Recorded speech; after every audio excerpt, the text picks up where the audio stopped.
Já sabra, Aruba inteira está vítima de 5 blackout de apenas 5 lunas. E isso aqui é algo totalmente inaceitável para o governo. E pensei, me chama toda a companhia de utilidade para uma reunião urgente.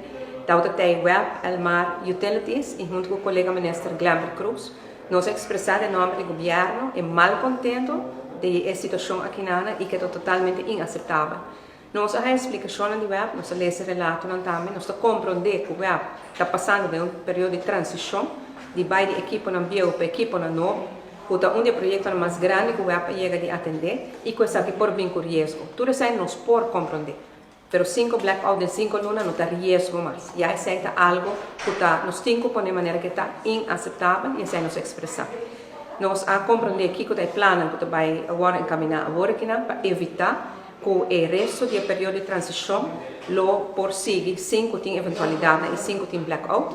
E nós atendemos vários temas que são muito importantes para nós aclarar dentro do projeto aqui na. Eu espero que depois da reunião aqui na, que nós toca diferentes temas, que tour estão envolvidos, tour companhia estatal compreender que dona serviço na comunidade, etc. o qual que nós mensagem e sinta o qual que vive na comunidade. O blackout na aqui, ojalá que nunca mais os meses passe de algo assim, porque está afetando nos comércio, está afetando nos turismo, está afetando todos os cidadãos de nosso país.